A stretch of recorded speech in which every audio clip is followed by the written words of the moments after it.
Hey everyone, in tonight's video I'm going to unload the dishes, accidentally nail both my hands to the countertop, and film the entire video in my bathroom in the comfort of my pajamas. Oh yeah.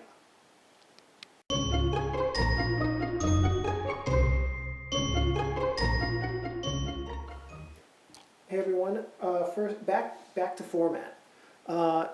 First, want to apologize for the sound quality. It's echoey because, like I said, I'm in my bathroom. I wasn't lying about that part, and I'm in my pajamas. I wasn't lying about that part. The other parts were made up. For this video, we're going to talk about how to take 35 or millimeter film, 35 millimeter or 120, and re-spool it onto 124 spools and paper backing.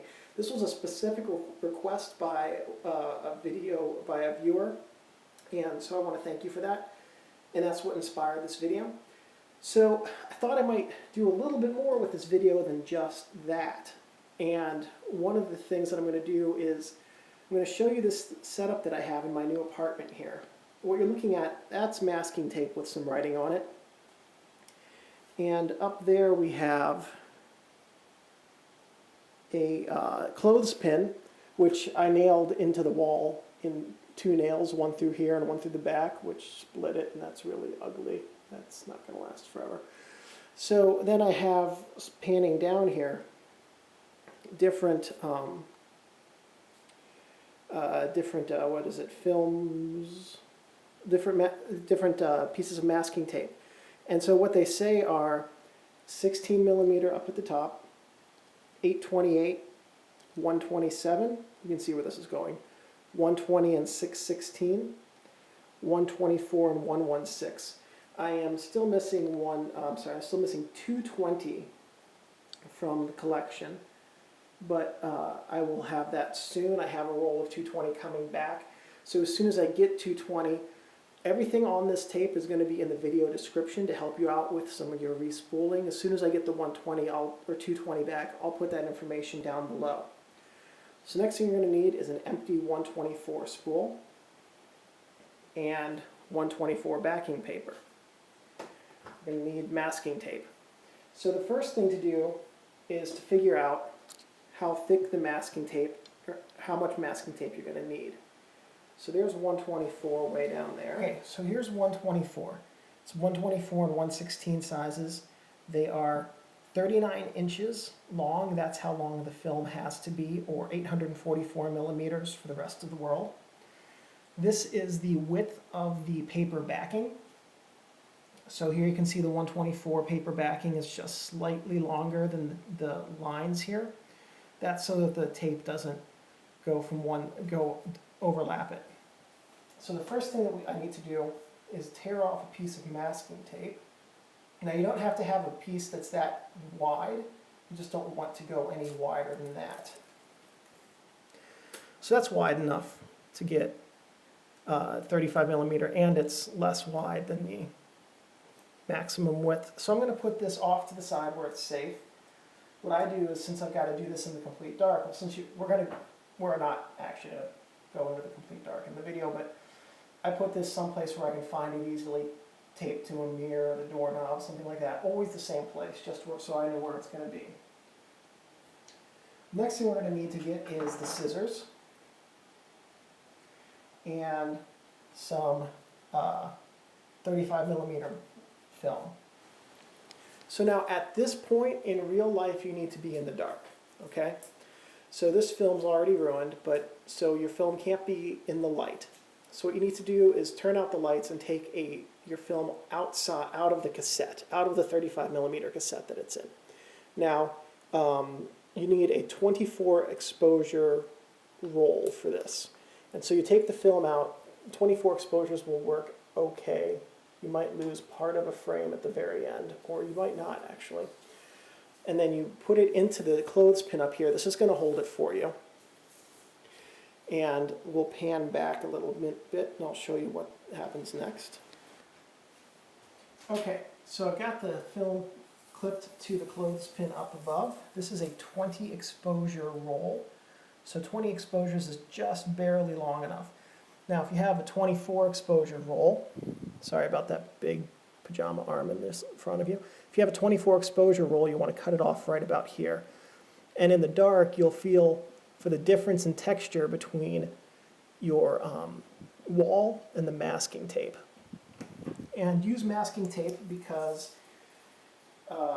theoretically it won't take the paint off and you won't have to pay your landlord lots of money or repaint your bathroom walls every now and then if you're a lucky homeowner. Now, you've got a roll of film that's long enough to put onto the spool. Okay, so here's what we're going to do next. Here's the top of the film.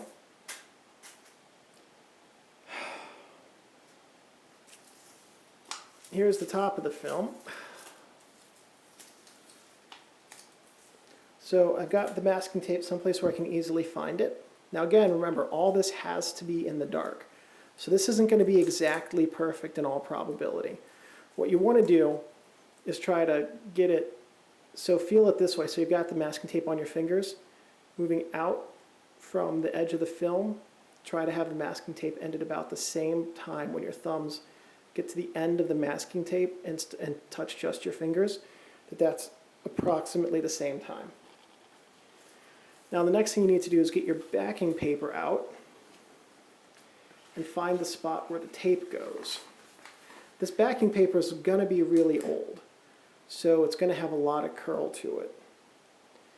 That's where the tape goes. Oops.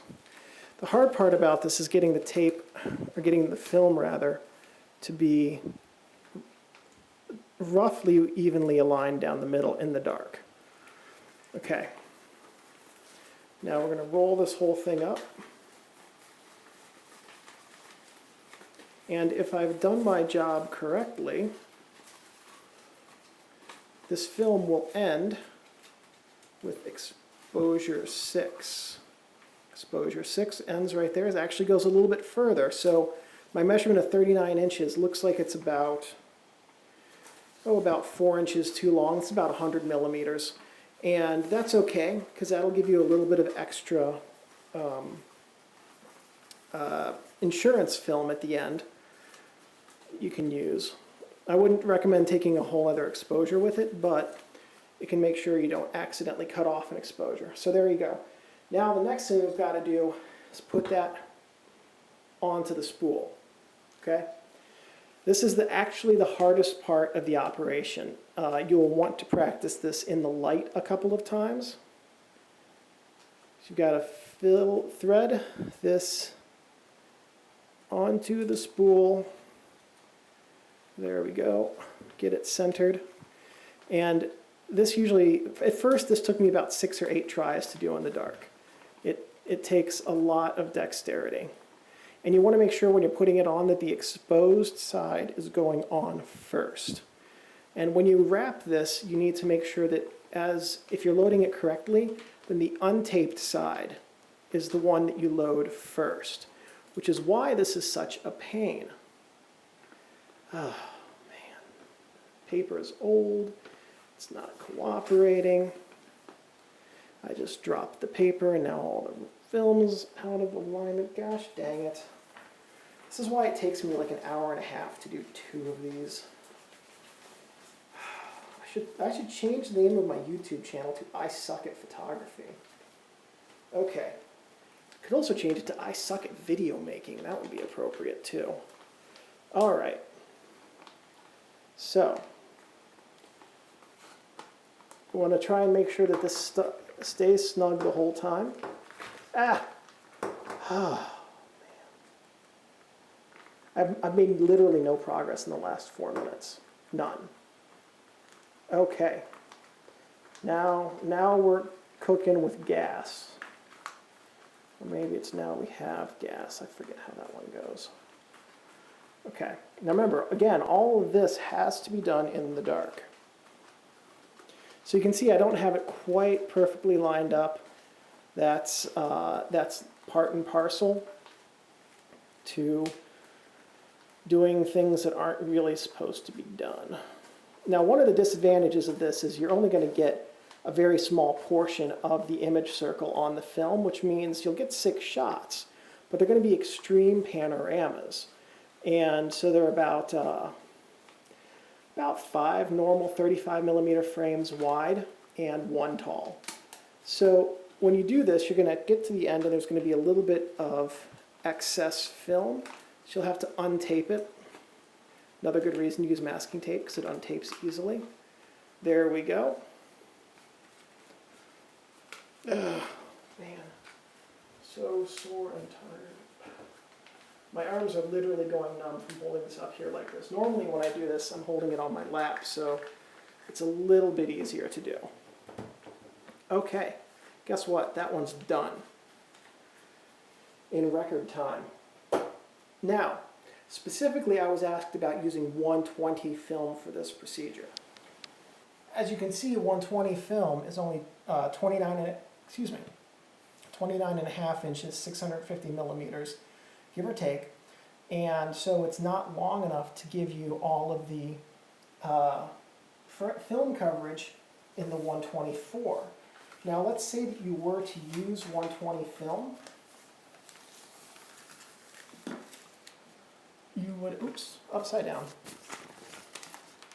Man, I'm going to win an Emmy or something for this video quality. Holy cow.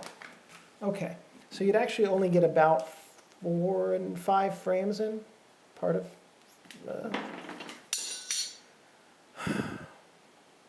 you'd only get almost 5 frames in, so you'd lose your 6th frame, give or take. So you can do it, but you'll get a slightly less panoramic perspective because the film's a bit wider. The other thing you can do is use 220 film and then cut it a little bit shorter. 220 is even longer than 124. You'd have a little bit of excess left that you could do something else with, pinhole camera or re-spool onto some other type of film. So at any rate, so that's the general process. You just pre-cut a piece of tape and put it someplace where you can remember it. Tape a long enough piece of film onto the paper backing, spool it onto the spool backwards, keeping it tight the whole time, and then you can go out and shoot it in your 124 film camera, your Brownie Model 3 or the other ones. So if this video was helpful, ignore how well or unwell it was filmed, please. If this video was helpful, please give me a thumbs up. That lets me know I'm on the right track.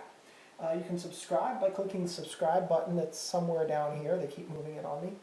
And if you have any suggestions or questions, please leave them in the comments below. I'm pretty good about responding to them pretty quickly. And as you can see from this video, suggestions oftentimes lead to, or even questions will lead to additional videos that can help answer your question.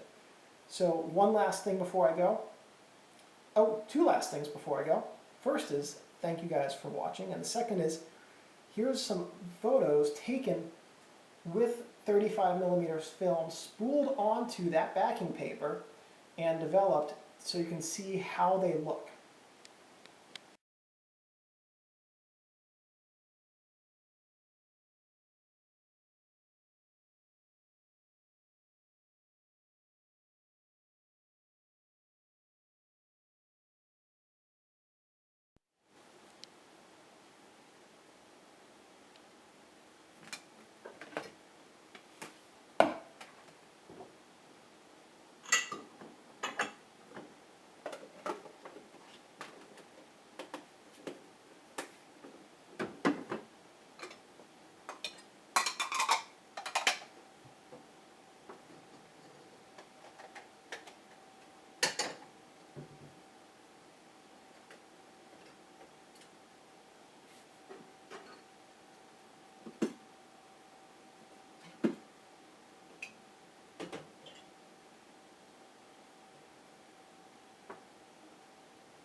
say anything about loading dishes.